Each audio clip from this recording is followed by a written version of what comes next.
rise and shine. It's your morning marijuana motivation time. Mark Saint. This is my life. I go live almost every morning except for this last week because I was going through a family tragedy, self chosen tragedy. And this morning I'm going to talk about not giving up. Um, I said the last show was last week, and it pretty much was. I just went inside my head and got some healing, and it turned out that putting it out there was the healing. And I had to have this conversation this morning because I'm used to doing the morning marijuana motivation, but the new me is very much so in the healing. And that's exactly what I've been doing this last week. I did something extreme by throwing a festival, no money, and became very stressful. The festival became stressful, and I had to learn stuff about myself, about recreating moments that I can't get back, being a better human being, and yet still being very valuable and very human for all of us. We should know no one's perfect, and this is that conversation about even though we're not perfect, we still persevere. And it's one of my favorite words. I'm going to keep using it, but endure is the book that I wrote. It's the book Endure. I didn't want to endure more things. I didn't want to endure another South Korean prison. I didn't want to endure an abortion. I didn't want to endure, period. And usually that's exactly what we need to do when we're not quitting. Um, it is a part of life to lose. I didn't want to lose at life at all. I'm extremely obsessed with success, and any type of loss would be catastrophized in my brain or dramatized or just too much for my little soul to take. And it turns out that part of life is learning how to lose gracefully. Not everyone will live around you. Death is a part of life. We don't want to talk about it very much because it just hurts so bad, but it's there. And so is not giving up, right? Some things we have to learn to let go. Probably learn how to let go of these blunts. Nicotine in them. It's an addictive chemical. Or say it's addiction right there. Addictive. And what I was addicted to was winning, and it can hurt me because I needed to learn how to lose. Most of my friends still addicted to winning. Like, what the fuck you talking about? And I'm like, me too. I couldn't believe I would ever have to talk about loss or losing or feeling like a loser. That's what depression is. And in my depression, I lost my will, my willpower. I have a shirt that says willpower, the thing that makes me quintessentially who I am, the will to keep getting up early in the mornings and keep swinging and not wanting to get pinned on the mat and not wanting to lose a life is the same guy that needs to learn how to lose gracefully.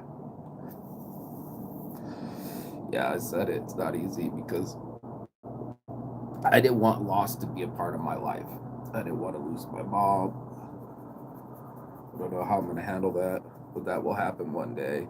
I know how I was going to lose homes, relationships, friends, positions, um, festivals, tempers. If you've lost any of those 7, 12 things, welcome to being human, right? Like, this is the human experience. And that was just something that I went inside myself and said to myself, is that what I'm about? Am I about the the energy, or am I about the dissipation? And it's about both, right? Just black and white, like everything else. It's about both, and that's what I keep doing. And it's telling people is to reach them about the dichotomy of life, that you will feel extremely high highs, super high, really high, and really low lows. The roller coaster is built that way. It's supposed to excite you and put you in dismay. It's supposed to bring you to the highest of highs and take you to the lowest of lows. Someone that's still in a very low position in my life made me want to quit things, the show, living, walking, anything that just required other effort, that all of a sudden willpower wasn't there. And quitting seemed to be the option. quitting life, quitting shows, quitting in general, just quit taking showers. I don't know, you just don't have the energy for such things. And I realized that, especially keep learning, is that's exactly what the enemy wants, to break your spirit. My ex will win if I quit. Most people don't want to do that or talk about that, but that we let someone else's shittiness in life fly right past us and just drop the bomb right on us. And it only works if it kills us, if it kills us. And that's what we like to let things do. We like to kill our motivation, our spirit, our will. And I'm a big proponent of will it and moving forward and choosing your own mental space. But I had to slow down and say, what are the things that I do things for? Why am I throwing a festival? It was, the land was free to me. Am I trying to impress people? No, I think I did it because I wanted to recreate a moment, so I had a chance to meet the woman of my dreams like I did last year, to have a child again, and maybe it would work again. I've done that before. It's something I catch myself doing. I don't know what you catch yourself doing, but repeating something so that the outcome could change.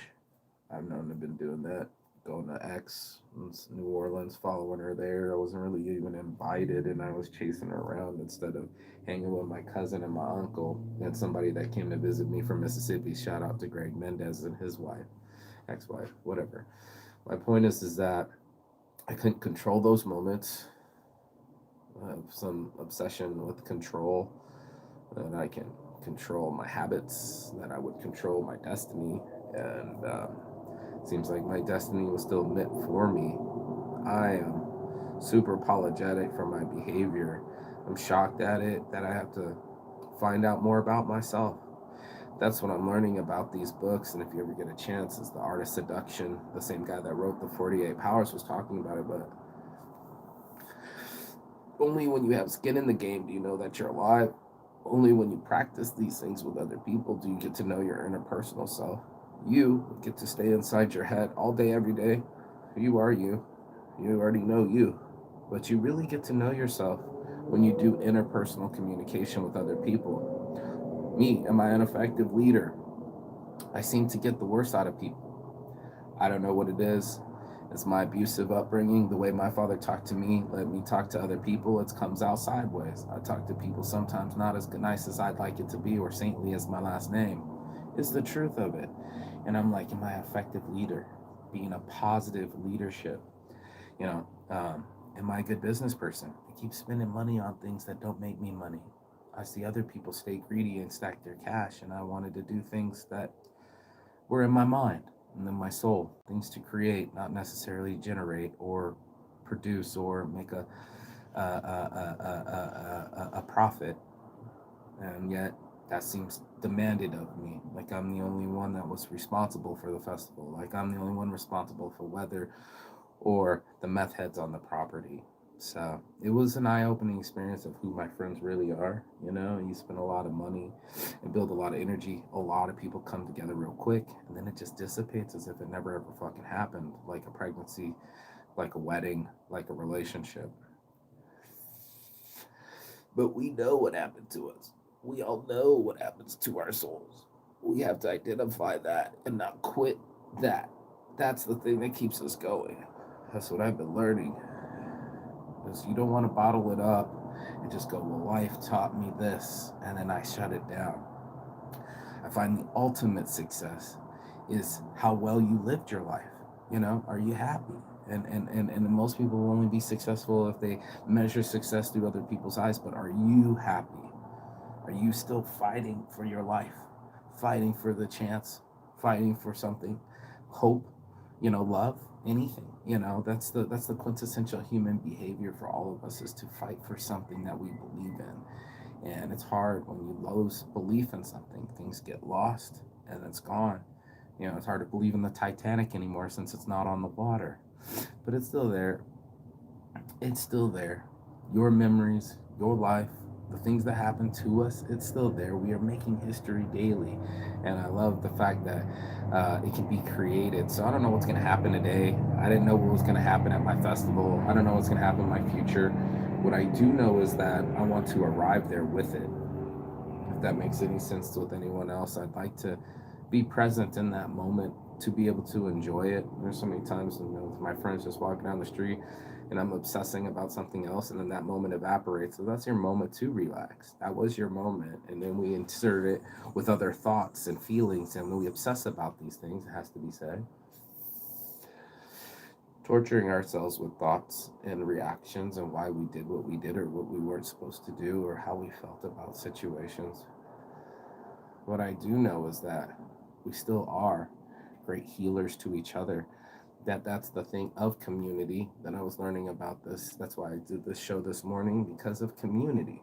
We heal each other. Women are really, really better at this, but our humanness to go, oh, it's not just in my head rattling around. It's not just in my soul rattling around in my rib cage. This is a human effort, right? Like I'm not the only one.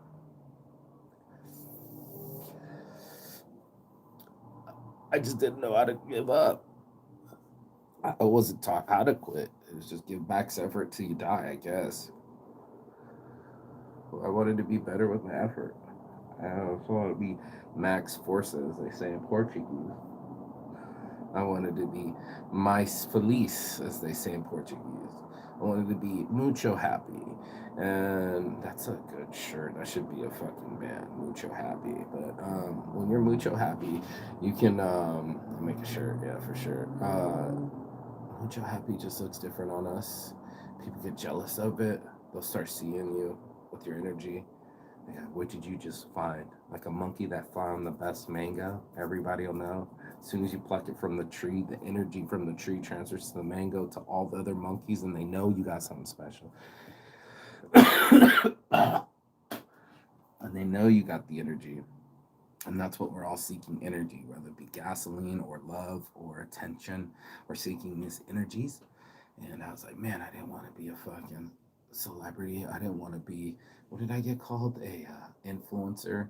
I mean, in essence, you want to do the show and be listened to, but that wasn't the point. Like, I got literally 0 viewers and do it for 0. Are you doing it for you? Are you doing it for your passion? Are you doing it for recognition? And I was asking myself that stuff, like, oh, well, what the fuck am I doing this for, man? Like, I don't need no new friends. I got friends all over the world. I'm about to go to Spain and planning somewhere in Egypt. And my friends got, connect, go around the world. And as I do these things and live this fabulous life, I also have things that don't work for me. Like, I get reliant or repetitions of depression or being self-destructive or bad spending habits. No one is perfect, and that's why I keep talking about mostly saints. No one's perfect. No one has all the answers. No one has these lives that we put on airs or to convince other people of our narcissism or our point of views, and then trying to knock off the narcissism raised by 2 narcissists and learning about it and how it made me love conditionally, and that bugs me. So the things that bug me, I talk about openly and hoping that other humans will talk about it openly. Like the girl said, abortion is on no women's bucket list, right? And it's always after the fact that after you mention your abortion, someone else mentions theirs, and the shade kind of drops down. And once again, my show's about abortion because it happened to me, and I'm like, I'm the fucking abortion show, and I didn't want to be a quitter. That's what's going on in this show. Your father, one day when I am a father, almost was a father, should have been a father. Woulda, shoulda, coulda. Here I am, a hollow man. I talk about these things because I don't think other men will. It's embarrassing. It's hurt. We're not very good at when we're hurt, especially now when I've done my festival. All the friends, they just kind of stopped talking to me, right? We went from open communication, daily communication to I'm hurt. I can't talk to you anymore. And mostly over expectations or expectations not met or egos or all sorts of stuff that I've encountered that made me feel even worse inside. Like, why am I throwing festivals unless it's making me smile? Isn't that what we're all trying to do? We're just trying to smile, be happy. And I'm desperately looking for the happy like everyone else. I think they desperately took my happy away from me like a monkey in the night, stole the mango off the tree, and went to go be happy and took my happy with them. I was so stoked about having a child and becoming a father and starting a family. It was on my goal list. It was like, these are the things I've been wanting since I was a child. Francis Mark, St. Arno the sixth, bro. That should be a seventh, and let that go into perpetuity into the eons. And that got stopped, and I stopped it. I stopped it with my anger. I couldn't chill the fuck out. I couldn't chill the fuck out long enough for this baby to be born. I couldn't hold my fucking tongue for 9 months straight. I didn't know how to understand someone else's situation. Too narcissistic to see other people's lifestyles, and I'm gonna keep trying. I want to have children. Those are my goals. I want to start a family. I want to have babies. And other people shame of their lives. I'm watching one girl, and I wish we would have babies, and she's just drinking, partying, and socializing. And I think that happens to people where you say you want one thing, right? But what do our actions dictate, right? So my actions dictate that I'm not a quitter, right? This is why I'm having this conversation this morning. I quit the show for a week, and I was all right with it. I could just keep sitting here smoking my weed by myself and not talk to anybody. But I was thinking back to the long format. I want to have, I'm having guest spots. I'm going to be speaking on other people's podcasts, like the Adam Gunn show recently. I've been doing a lot of that show. And that was something I manifested. I've manifested a lot of things. I'm trying to manifest, not trying, we are manifesting Spain as we speak, doing CBDs around the world. If anybody's interested in flower or concentrates or some, not synthetics, what's this? This is not distillate. Is it distillate? CBD isolate. The isolate, the powder form, so many different products, and I'm starting to open my horizons, and my friends want me to fly to Switzerland and come see them and be a part of that process, and then go over to England and go visit my friends that just visited me. And then also I'd like to get over to Spain, but real quick go over to Egypt. My friend who I actually met in Finland online playing poker, shout out to Momin, you're the motherfucking man, is planning to take me to his country land, and we're gonna climb a small pyramid. Yeah, apparently when he was a kid, he also had that vision too, and they scared him halfway. He was like 12, 13. He got about a third of the way, but I'm for sure, and I don't know why, and I've been playing with my shot, and it makes me nervous and my knees shaking, but I want to keep shotting at life. I want to keep living. I don't want to stop traveling. I don't want to stop being nice to my friends around the world, the ones that do like me. My American friends, very fickle. It's not genuine. It's not the same. It's not the same as Finland, where they actually do remember you and your parents and your situations. Although none of my friends really called me from Finland, but still, the genuineness is felt, where in America, we turn each other off. Like my buddy said, Vegas is the ghost town of the world. Ghosting because you're only as quick as the energy in front of you. I only love you when you're useful, right? Like, now you got my attention. No more attention. Gone. And it's just like that. Next weekend, next festival, next everything. People just forget. And time moving so fast, it's hard for me to comprehend.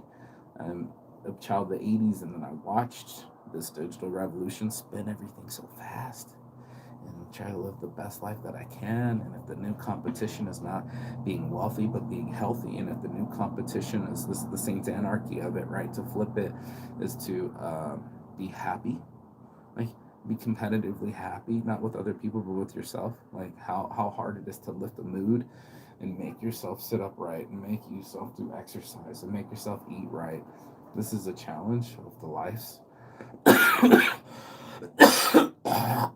all our lives, to eat properly instead of emotionally, right?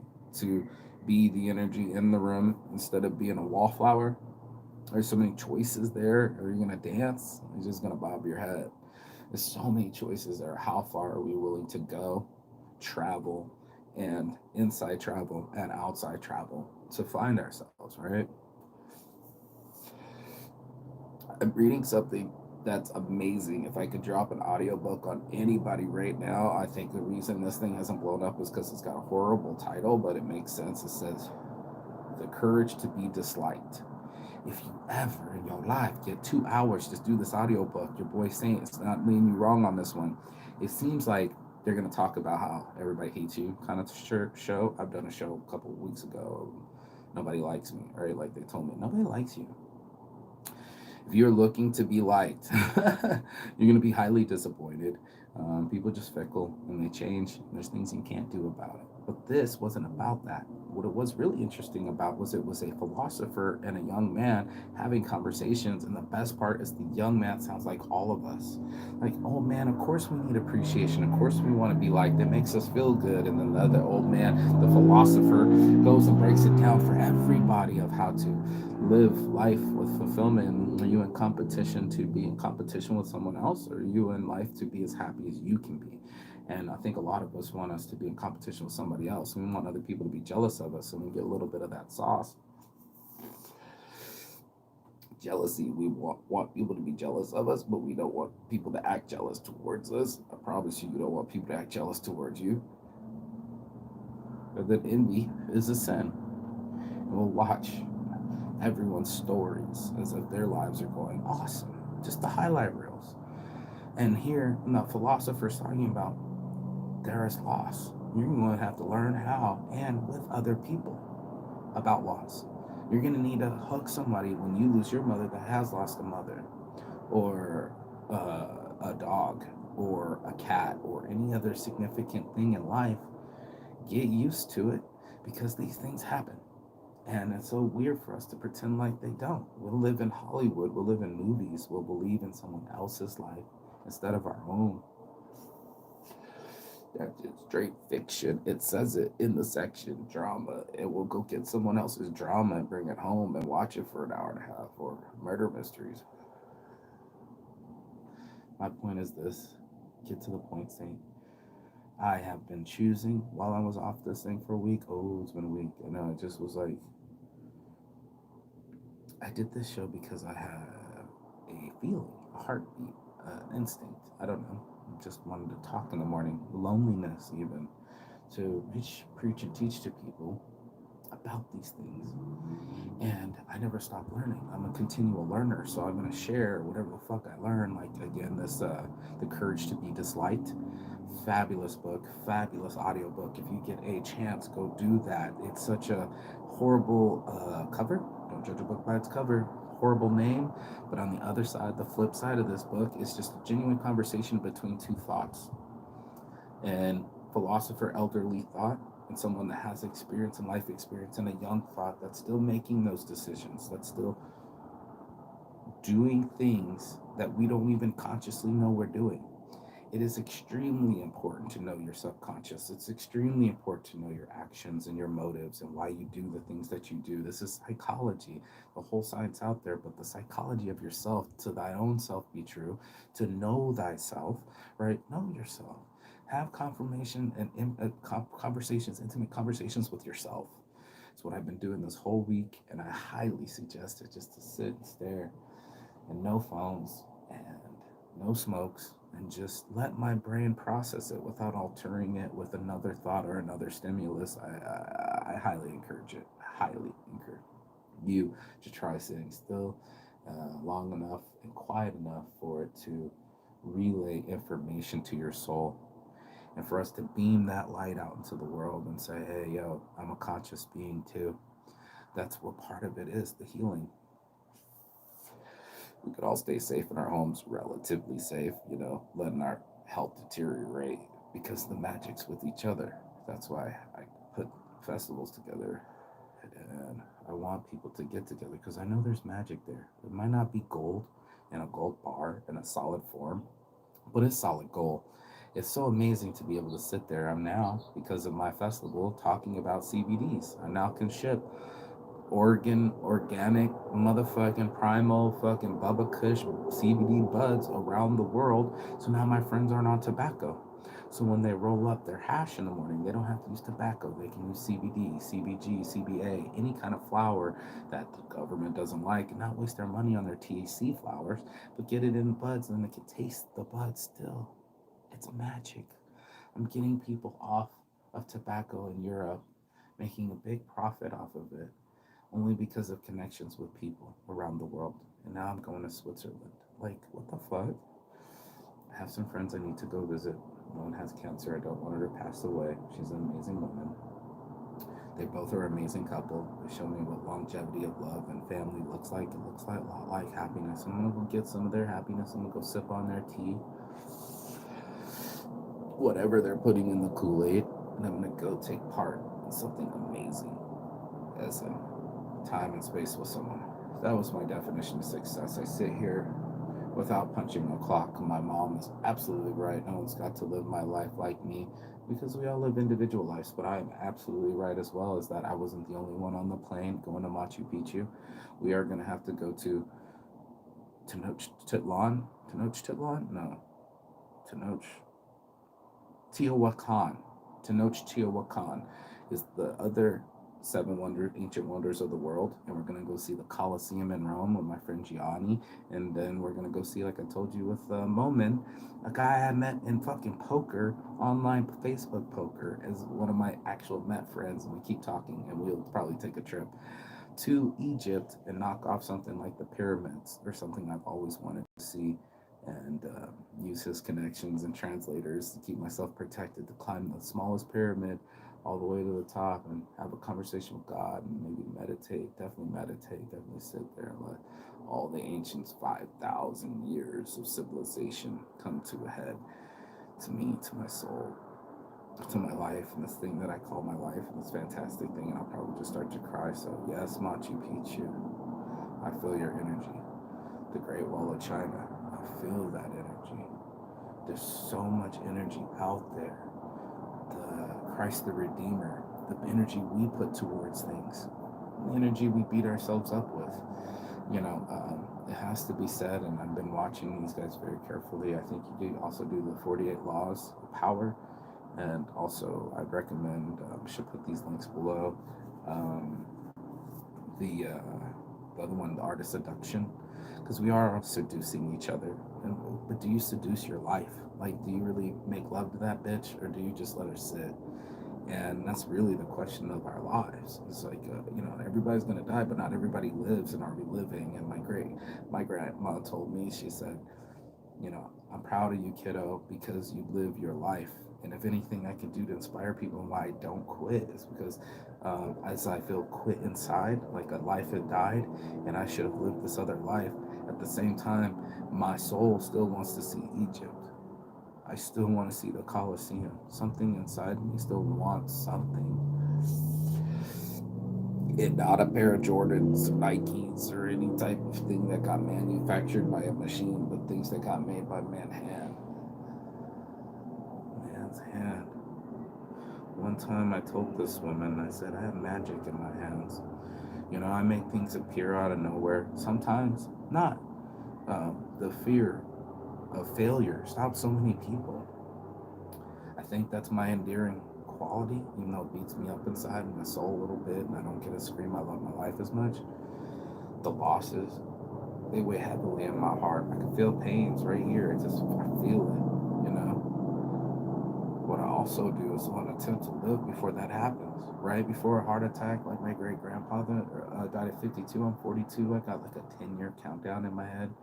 When I was a kid, I was a 19-year countdown because I wanted to make it past my father without having children. I feel like that was a mistake as well. Being a control freak or trying to control this life is a big mistake. I think the biggest competition I should have been in was with happiness. This whole time, it's like, are you successful? And somebody would start calculating how much money they have, right? And I would calculate with you that unless you're happy, you're not successful. And this is from a guy that has success on his wristband. But what had happened was it all faded away, and now the new one says, "Get ready for this. Ready for this? Success is what happens after you have survived all of your disappointments." It's like, you motherfucker were on the other side of this wristband the whole time. I have to get past disappointments. I have to get used to loss. I was just so addicted to winning. This is Saint's addiction. I love winning. I love adventure and winning in life and always winning at life. It's like so easy to say I love my life, and then it was like, boom, tragedy, self-induced tragedy. Huh. I said, I smoke, I question, I rationalize like every other human being. But I also learn. I love learning, avid learner, mostly about myself and people and sharing that. I guess I could have called the show Saint Psychology. I just didn't want to get so deep. It gets so moody. And I didn't want to be moody. I wanted to be alive. I wanted to be in the moment and now create other moments. And the moments with Moment in Egypt on top of the small pyramid like excites me.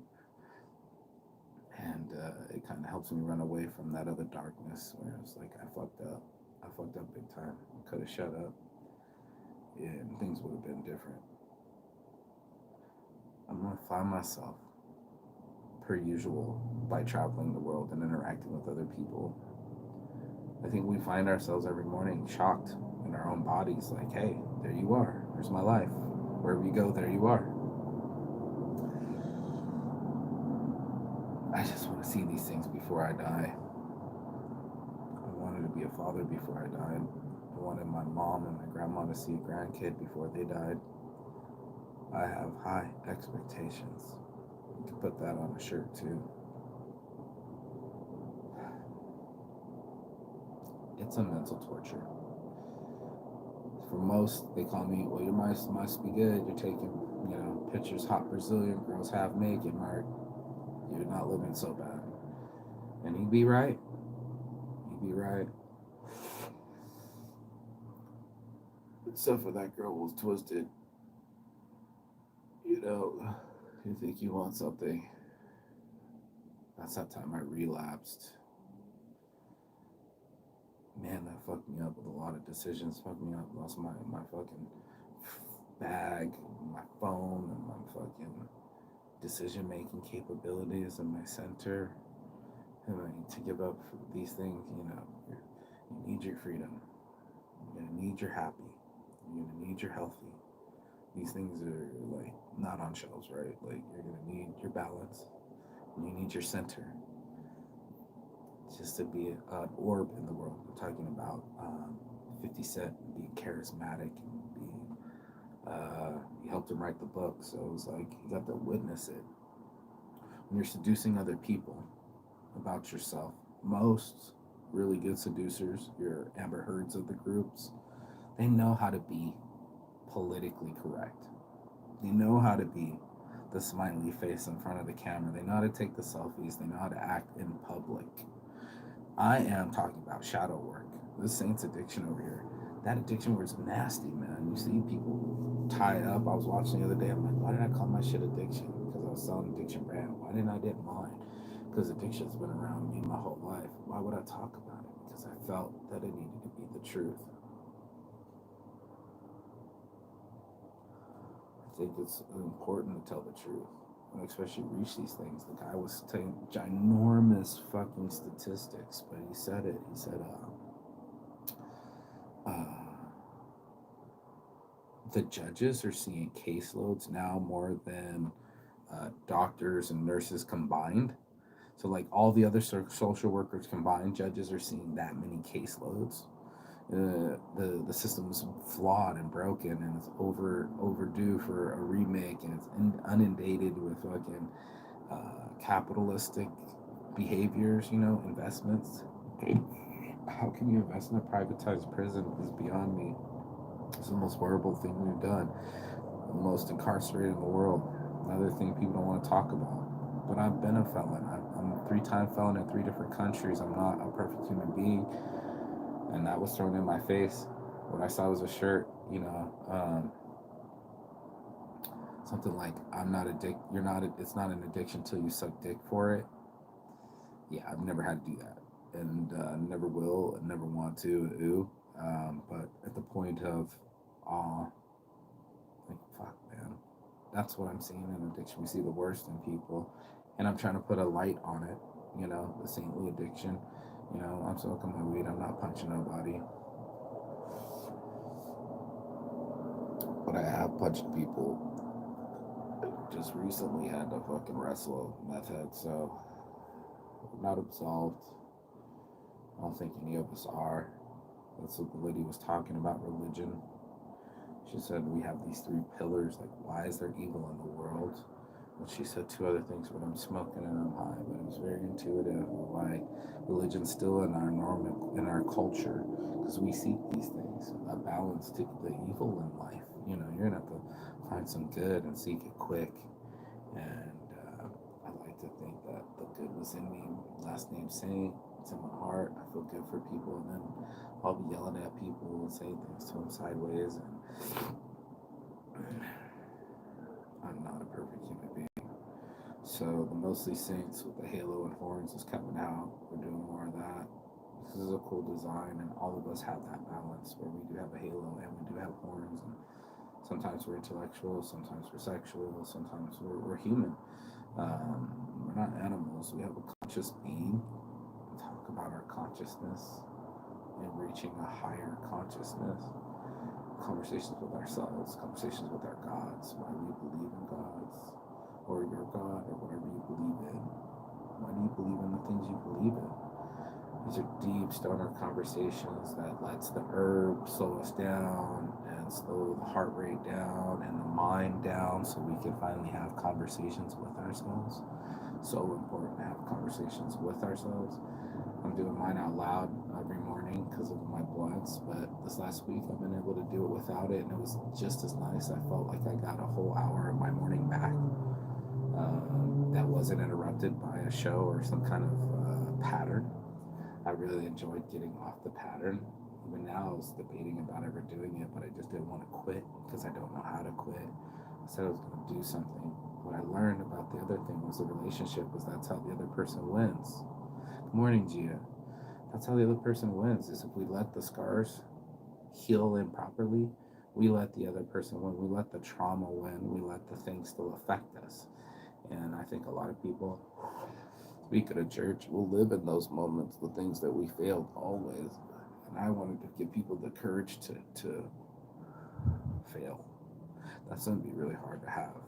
The courage to fail. That's what stops most motherfuckers is the belly flop, the embarrassment, the expense.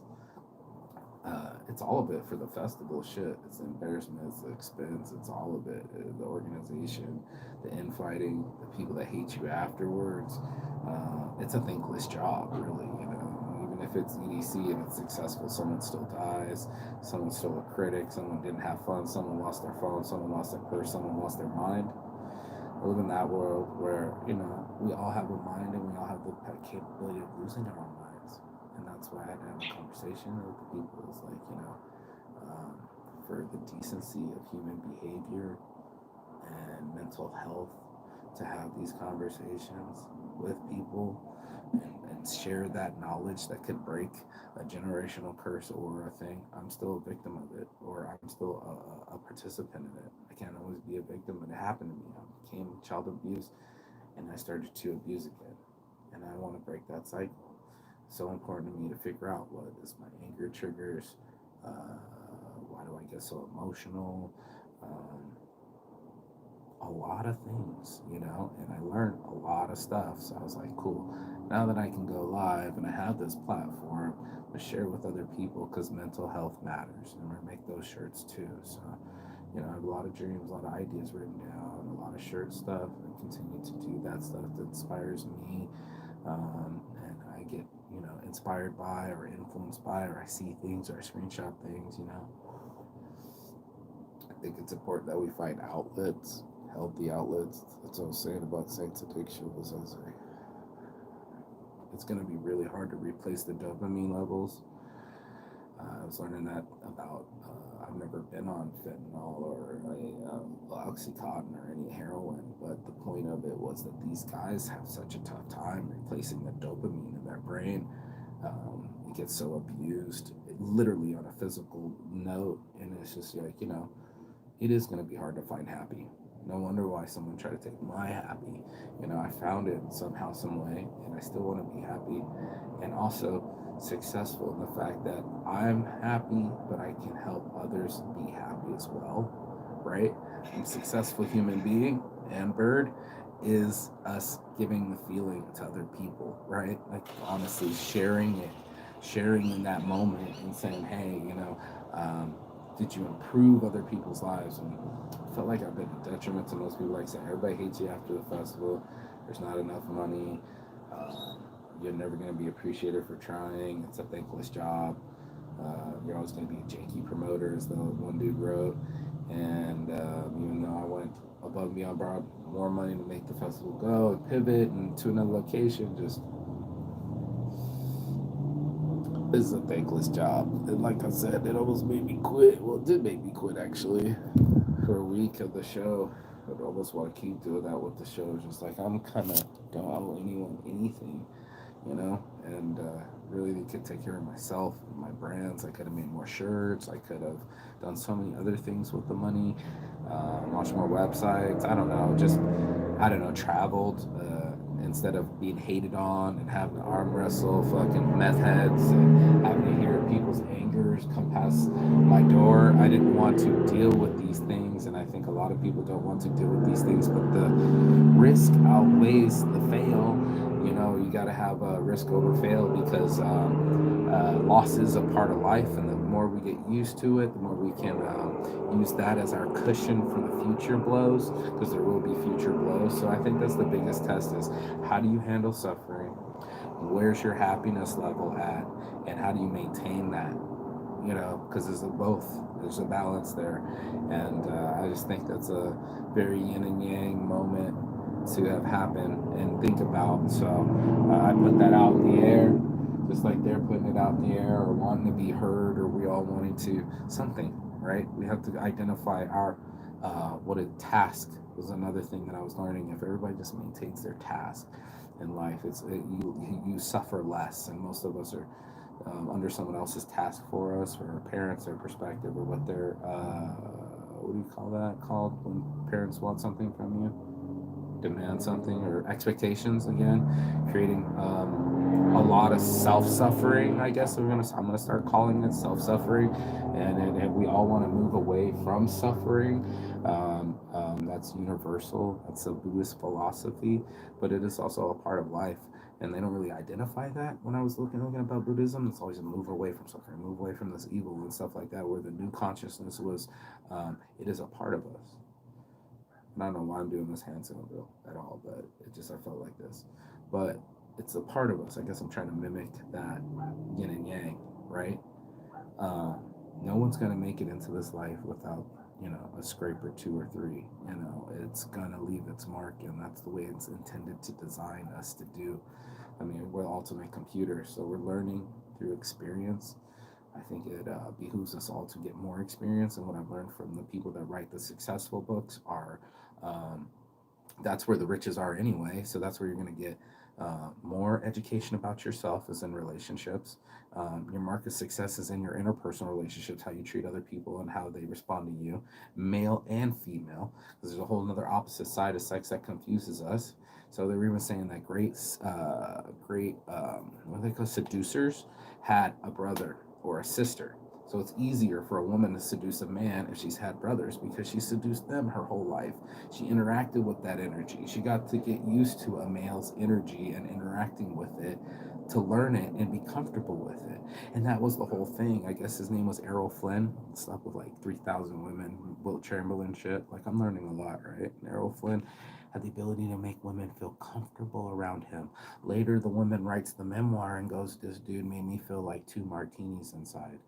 Like, that's an amazing ability to give somebody. That's what people pay $20 a drink for. Fucking, it's crazy shit. But in that essence, oh, also by the way, alcohol's never been this high of a percentage in the history of man. Only the last 100 years that we distilled it and made it go, because naturally it'll eat up its own sugar, and yeast can only go so far. And I mean so far, never topping 10% for most of human history. Now we're on 90 proof shit. So yeah, once we've poisoned ourselves, right, and tricked ourselves into being social and being comfortable around each other, right? That's the liquid courage.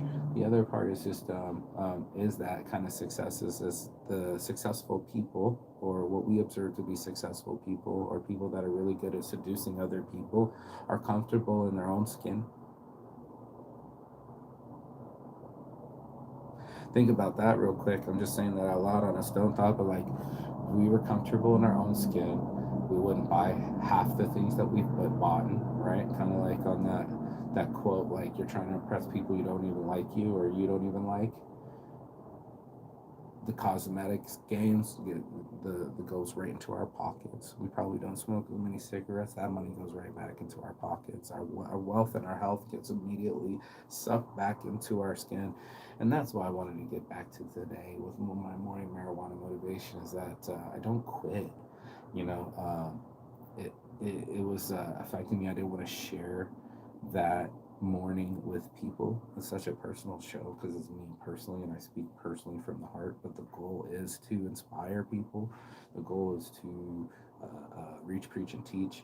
And now that I have the platform, share the creations that I make, the shirts. I've gotten off the path and stopped mentioning Saintsgiving. The website's up a little bit, but it's not on the level that I want it to be. And this year was the year that we do the 501(c) and get Saintsgiving out there so we can start donating directly to people. We got the Weed Club cards. That's one thing achieved, right? Weed Club. We got our actual Weed Club member cards. They're plastic. They're super fucking dope. Plastic business cards in case you want. Wooden business cards I'm making too. These are going to take over. The wooden ones are fully recyclable. They're doing all sorts of mandalas and everything inside of them. Very ornate, awesome designs. I think wooden business cards, or do I have wooden business cards or woodbizcards.com, one or the other. Just taking my loss like a boss, paid $4,000 for websites that just not finished. My shopping carts aren't working. So all these ideas are still on hold. I have so many websites that I pay so much money towards, and I still haven't launched to my full fruition. I have studied so many motherfuckers with this downtime. I'll tell you right now, homeboy goes, "Oh, Pink Floyd," and he goes, "What's their favorite album?" Whatever that big album was, I forget because I'm high right now. And he said, "You know what number album is?" I don't know, they're second or third. He said they're 16th. 16 motherfucking albums, 5 brands later, whatever it fucking takes for success. Anti-slip slippers that we're working on right now. Bro, keep swinging. I mean, this is the game. We're talking about the morning marijuana motivation. I'm listening to entrepreneurs that had their family on the line. I mean, the guy even stole Monopoly because he had to feed his family. Or bombed out motherfuckers, like, for what's his name, Patagonia. Get a chance to look at some of these. Of course, we want to exalt some of the CEOs because they're so successful. But it's not just all these CEOs, it's also just some cool inventors in there. There's not just like all CEO success stories. There's some people that just, from necessity, Dyson. I mean, now he owns all of his vacuums and he outsells everyone 3-1. They invested in him because he already been through lawsuits. He already proven himself as a non-quitter. You know what I'm saying? And that's something that we can all have more success from not quitting, right? That's why I'm doing the show today for the hour, saying that, we can get the rest of the experiment by not quitting. So for sure, the breakup can poison the next one, but it's the act of getting out there that gives us the opportunity to not be poisoned by the next one. It literally takes the poison away by the attempt of giving a new shot at life, the hope the swing, whatever you want to call it, all of that adds up to us giving ourselves a chance at life. That's so amazing that we have a chance to live. And like I keep telling my mom, I'm not the only one on that fucking plane. Sure, I climbed Machu Picchu. Sure, I actually did the damn thing. And even now, when I talk about out of body, all of them, when I start talking to my friends, Petra, Jordan, and the great Colosseums of Rome, and it just, I don't know, I'm just gonna be baffled climbing the small pyramid. Like I'm thinking, this is so much for my life, and that's what I want people to have. Live this life. It's gonna be the new shirts, by the way. I leaked it now, but live this life. Live this life. I could say now, be a little bossy and authoritative and interruptive and demanding, but for real though, live this life. You know, I find days go by so easily, especially fast lately, and weeks and then years, and you're just like, what the fuck? It didn't work out. Keep living. That's why you're alive. There it is. You know, there isn't a magic moment to climb a mountain and some big long dude with a white beard. I've already searched. I mean, I haven't gone all the way to where they go. My friends went all the way to Kilimanjaro. I think they went to Kilimanjaro. Anyway, Kilimanjaro? No, somewhere in Nepal. Anyway, Kathmandu. Who knows? But you don't have to go that far to know that your life is important. It's a miracle that we're even alive. We bog ourselves down with all of our pain or whatever existing memories that we have repeatedly. And in that moment, we're interrupting the next moment. That's all that it is. It's just like a block, a mental block or a writer's block or light block that we put on our lives, keeping ourselves from socializing, which is magic. I can't keep stressing that enough, and this is from other writers. You can read and watch the same videos, please do. That's always been our magic, is community, and that's what I wanted to bring together for the Summer Week Festival. I just want us to have a community. I'm going to make a special on this, on how everything went wrong. I think it's important that people get to learn from it. You know, how like these dudes quit, this dude showed up, rocked out. These two showed up, rocked out. These two showed up, rocked. This guy's quit. This guy's pulled a gun on me. These guys never showed up. This guy never showed up. He actually showed up.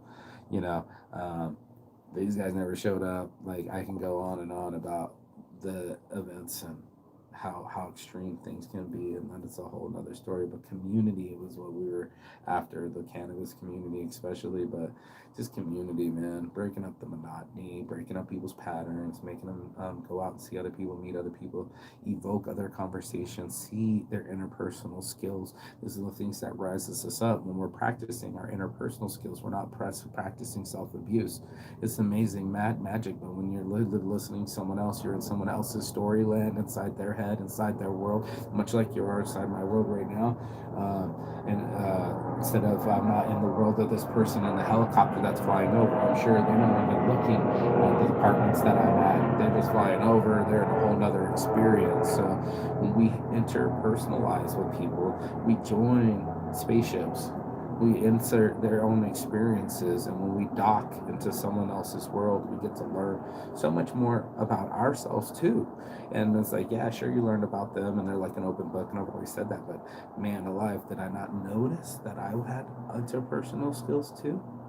That I was learning about myself, and my interrupter, and my egotistical, my narcissism, wanting to have that limelight, take the conversation back, interrupt people, assume what I think that they're going to say. A lot of that was like, oh shit, I've done that in my life.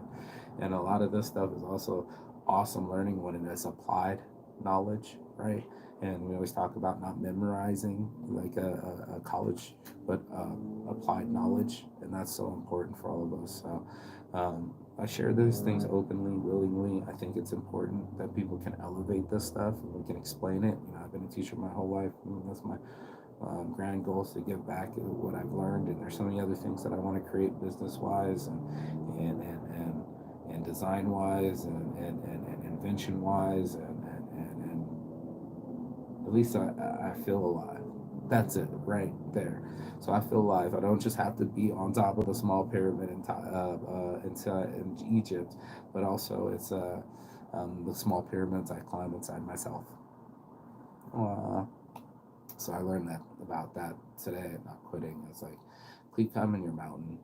I think is it Euripides when he rolls the ball up the hill and then it slides back down. Euripides, I think it is, but I think we all have chop wood, carry water, like my spiritual mentor Terry Prince always would say, and the ability to keep living for another day. Like that. Who knows what the next tide will bring, but it's also that to live your life and live this life for sure. Live this life. Live the fuck out of this life till the wheels fall off, till the scrapes are on the side. It's gonna happen regardless. I got friends that are almost dying of cancer right now. They've been married for 35 years. I'm gonna go visit them in Switzerland. Before her life is gone, I'm trying to make another life before my mom or my grandma's gone. I'm gonna make a family. I'm gonna be a very good family man. I have my own goals. You gotta shout out your own goals, speak it into existence. I want to be a good father. I missed this last opportunity. Maybe that guy was going to be a bad father, but now the future me, make everything a blessing, make everything a positive, and look for it. It's like really uplifting for me, especially given this last week off. But not doing the show, but just translating information to myself and what am I doing things for? Why am I making? I felt like the last couple moves were some shit magnet moves, and I'm sure everyone else in their lives are going, God damn it, I want to get off the shit magnet train. So for all of us that need that uplifting, is like, do not be afraid to fail. This is the part of the process. I'm telling you right now, that's the secret sauce that nobody ever wants to tell you. The boss, but I even think your boy Conor McGregor said that's the secret sauce is failure, is the ability to keep getting back up and stay in the game. Like for sure, you will lose staying down and out and not giving any attempts at all. But just I'm not talking a full fucking marathon here. I'm talking about the brushing your teeth, the showers, the walks, the little touchdowns, the just being around another human being. If you can conquer loneliness and anger and hunger and the whole halt system, tired, you can conquer all four things. You become a very successful human being and get around other successful human beings that conquered those too. You can start finding meaning in life and happiness and being competitive on a happy level. So I would highly suggest that. That's the whole thing. It's like you can start calculating yourself, self calculations, and this is some awesome stuff here. I'm telling you, get to know. Any of these books, I'm sure they would open up in your YouTube like they do mine. And beyond my show, I wanted somebody else to be like, get their own show or read the book or actually inform someone else about it. So that's so important that we bind over our triumphs and our tragedies. We have to figure it out both ways. Not everyone has all the answers, and we're so easy to fix other people's issues and fall in and make a hand and suggestions. So get near other people. They're the fucking magic. Humans are magic. And I'm going to keep going on to that part. There's something about the way that we do it together that makes it easier on all of us. So I highly suggest you get it. Go find a human. Go, like I used to, get yourself a day one. Go get yourself a day one. Go get yourself a fellow human that you can get that energy spark from, and it helps them from not quitting, them from not forgetting who you think they are, or the energy that you wish them to be. That kind of energy that we give to people, or we give them, or give over to ourselves, is a very active surrender. Again, to risk loving again, even though you could be hurt again. Risk starting another business, even though you could be bankrupted. Risk another festival, even though the last one fucking sucked.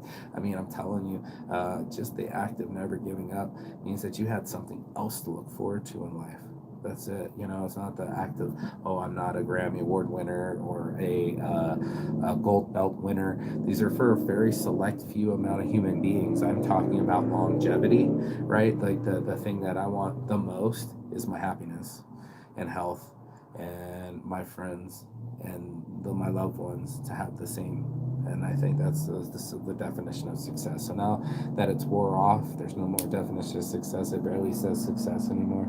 Now it's just pure white light of sharing and caring and loving and give them love and speak with love and hope that they feel my love at the end of the day instead of this fucking anger and pushing and control that got me the exact opposite results that I wanted. So that is Saints Addiction. That is your morning marijuana motivation. I mentioned all dualities and things. I hope you got something out of this. Like, share, subscribe with your friends. Tell them about it. That's what the whole Reach, Preach, and Teach is about. The LVOG is the Las Vegas Original. You can go LasVegasOriginal.com.